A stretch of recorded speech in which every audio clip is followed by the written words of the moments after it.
Hello there. Welcome to Tech Talk Weekly. I'm Bob from Creation Station. This is our weekly show where we find 2 to 3 cool, interesting tech stories out there, give you a fun library fact, and send you on your way in about 15 to 20 minutes. Today, my guest host is Stephen Grubb. He is the head of marketing for Broward County Libraries. How are you doing today, sir, Stephen? I'm doing great. How are you, Bob? Life is good. I'm glad to have you on here because now that libraries have Facebook, you guys don't have to do anything there anymore, do you? No, no, nothing. Tell us, fill in for us, because this is one of the reasons I wanted to have you on the show is all the stuff that goes on behind the scenes for the library to be successful. Tell us a little bit about what marketing does. Yeah, so I lead a team of 6 wonderful people here at the main library, and we're behind the scenes folks. I'm a librarian, but you won't see me on the reference desk because what we are focusing on is getting the word out about what our libraries have to offer. And that could be press releases, social media, website, and pretty much anything, any type of media you could think of. Customer emails, if you get those customer emails, those are from our team. We're always looking at data, the number of people we're reaching, and trying to reach as many people as possible, just to let them know, because there's so much the library has to offer. It's really important that we let people know that it's there. And all the videos that you've seen up on YouTube and all the things, that all comes Hmm. out of Steven's department. He does all Yeah, these things. And the team there, even just the pieces of paper that are floating around in the library system has all been custom yeah. designed by our teams. It's funny, I So didn't mention paper because we haven't printed any paper for the past year. Everything has been yeah, online. But yeah, I'd be remiss if I didn't say we do produce a lot of the videos you see on YouTube. However, a lot of those are also produced by staff members throughout the library system. We post them all, but it's really a group effort. So it's been amazing, especially the past year, what our yeah. teams have It's created. it's been a lot of fun.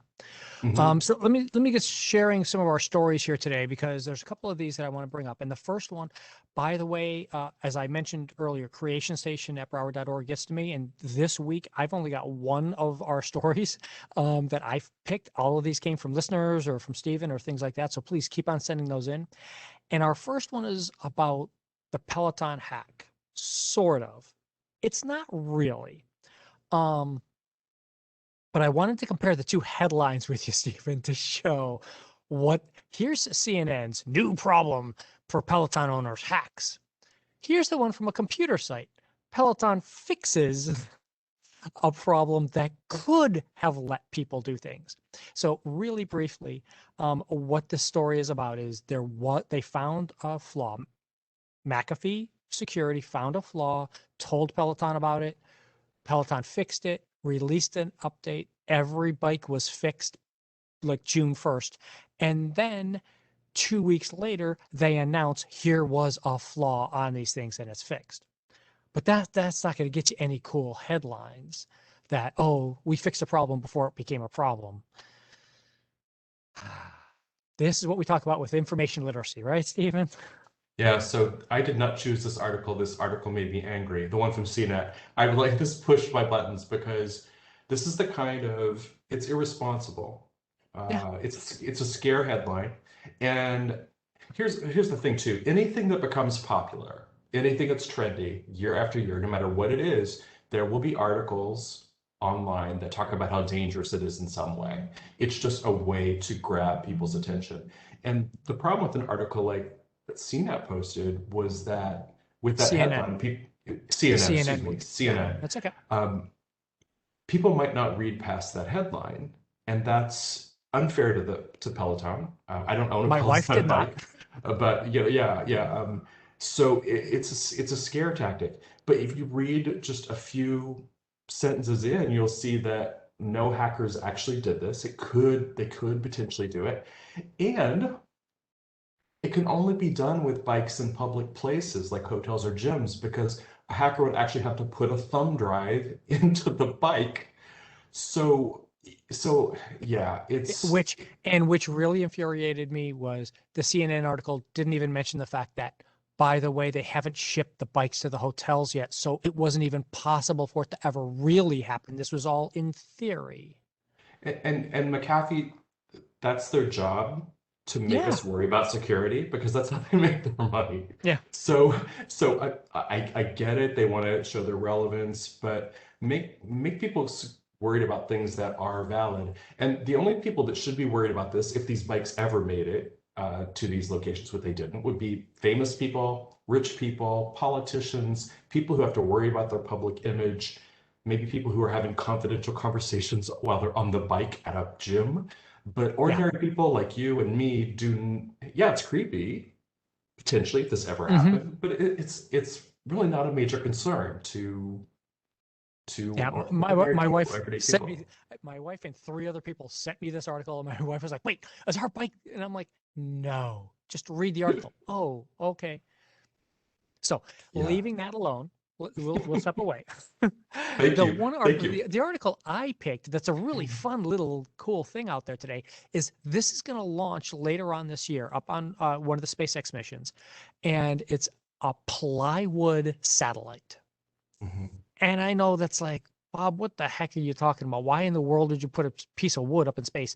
Well, one, it's not going to last. It's not going to live out there. Yeah, everybody understands this. It's actually has to be coated with aluminum just to not explode from the lack of atmosphere. But there's some really interesting things that they can do with this. And one of them is, how long does this actually last in space? Because if we're going to live on the moon or we're going to live on Mars, we need a fast, easy way of building stuff. Mhm. And just like on Earth, plywood's fast and up until the last couple of months, relatively cheap. So, so the big thing is this is the first wooden satellite ever. Yeah. And does that say IKEA on the side, or is it just me? Doesn't it look like it? It's actually WISA, but yes, it does so much look like IKEA. I'm And like, this is it's from, coming from yeah, Scandinavia. So yeah. I know, right? It's from Finland, specifically. So, but still, I when I saw that, I'm like, this is an IKEA advertisement. So I saw that it's in addition to plywood, there's some sort of a coating, aluminum oxide layer that's over Mhm. it to coat it. Um, and so one thing the article didn't answer that I'm curious about is why. So is I would imagine this would be cheaper than making metal satellites, perhaps. Is it easier to launch because it's lighter? Is It's it actually heavier. That's one really? of the yeah, that's one of the interesting problems with it. That's why they're testing it because they don't know. Well, is it Um, is it less dangerous when it falls back to Earth, maybe? Maybe because it yes. will just Yeah, burn on impact, right? because it's wood, it Uh, would burn up in the atmosphere faster, so they're not as worried about space debris with something like this. When I saw it had And like a 3D printer on board or something like that, yeah, which was kind of that's a cool. really that's kind of an interesting one because that 3D printer is going to be used to try and make electrical cables up in space and see what Yeah, happens with that. So it's combining two different experiments into one. It's really a thing. But it's also partly it's quote unquote wood because it's plywood. But yeah, plywood can be made of almost anything, sawdust right. and all these things with add a little bit of polymer. So it could be really cheap to make habitation if this can deal with all of the space things and stuff like that. And Bill in the chat says one of the things they're also looking at is testing that aluminum coating versus some of the solar radiation and stuff like that. Because if it can Cool. protect the wood, it can protect people. I'm wondering if we've ever tested plastic satellites. I mean, if Uh, we're talking, do you know? not that I'm aware of. I mean, if we can make wooden satellites and that works, why not 3D print plastic satellites? Yeah. Or if we can get a 3D printer up there to just work and just print the satellites up there already. I mean, for the record, NASA has not offered me any jobs, so I'm not, this is not my area of expertise, Well, but it just we'll makes see me if we can ask them. curious. By the way, it is an interesting little plug. You just segue for me. End of July, we are going to do a special episode of Tech Talk Weekly with NASA. We get an hour-long episode doing the Artemis project. Somebody from NASA is going to be here and talk for an hour with us. So it's going to be a really They fun time. they did one last summer, a Facebook program, a Facebook Live program, and it was absolutely one of the best of the summer last year. So I Yeah, would not miss that one. It was they really know how to do a program. It was it's excellent. It is fun. So our main story today is all about ghost kitchens. Stephen brought me to this one because I'm thinking he was hungry for lunch or something like that. So you fill us in there. Tell us this thing, and I'll show you some of the other things that I found out there. Yeah, so if you don't mind, I'm going to start with the robot part first Yep. and then talk about the ghost kitchen part. So, some different things in this article. Well, first of all, the video made me hungry because they show Flippy, who is a robot they're testing out at White Castle, and White Castle is my favorite fast food. We don't have any White Castles in South Florida, so I need to fix after this video. Maybe have to travel to Atlanta to get that. But anyway, the main thing they're looking at is not just White Castle, but a variety of restaurants are looking at this to cut costs. Uh, all these businesses, small businesses especially, are reporting having difficulty filling jobs. The article mentions specifically a 42% of businesses report a job applicant shortage. Um, so part of that is because the wage level that fast food Hmm. wants to pay at. So they have some choices. They can either raise the wage level to a wage level that's desirable to people in those jobs, or they can automate. And it looks like they're considering at least automation. Um, a couple other advantages to the automation is that the robots are going to put exact portions in. There's no human errors or no, add a little of this, a little of that. So that can help the restaurant save money. Hmm. And it can also make the product more consistent. So every time you're getting the same Yeah. pad thai, you're getting the Or same dish or every like time. yeah, like the picture we got up here for pizza. It's you've got the same toppings, the same design for your pizza every time. And Yeah. just so everybody understands, this is not like a super new trend.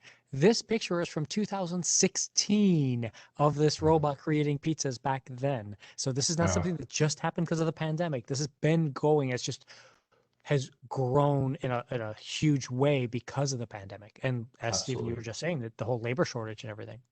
Yeah, yeah, absolutely. One other piece that they mentioned was food safety. And I don't know if I buy that people might feel like this is more safe because humans are not touching it. These machines are only as safe as the humans that are cleaning them and maintaining them.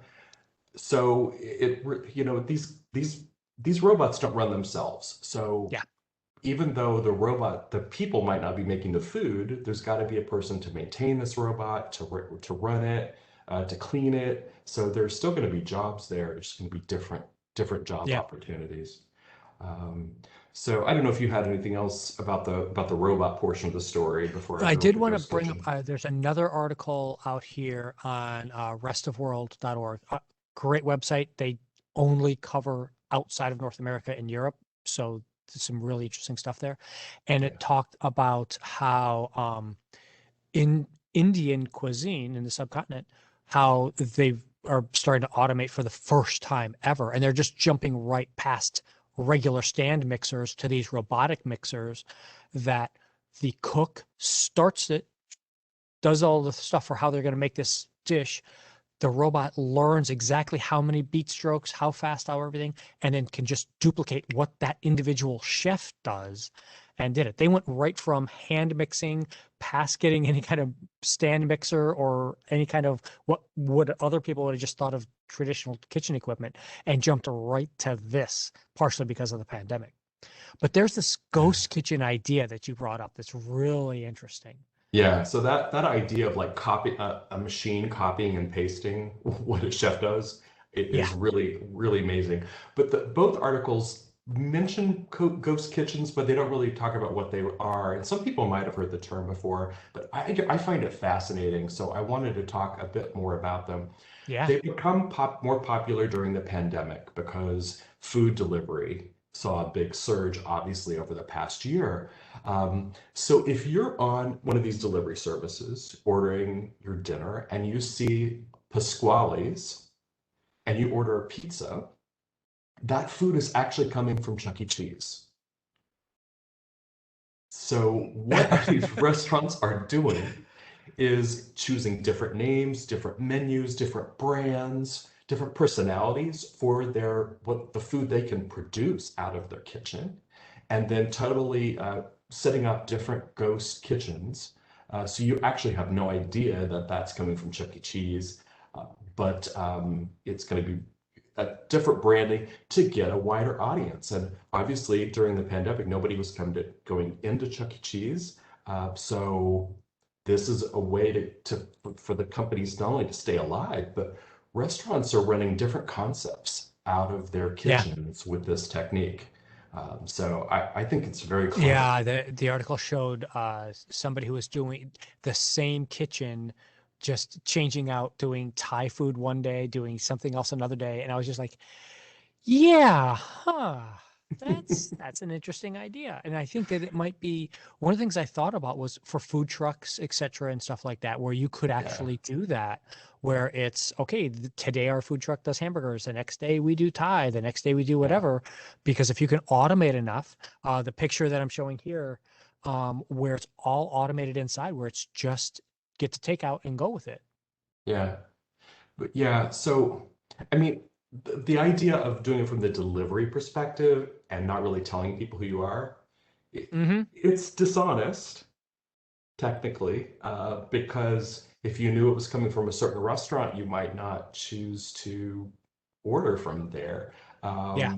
But it's really smart in another way because you've got so much square footage, you've got one kitchen, and you can run multiple restaurants out of the same location. It's really kind of brilliant, and it wouldn't be possible without these delivery services. Yeah. And this last video that I'm showing here is you're telling us about that.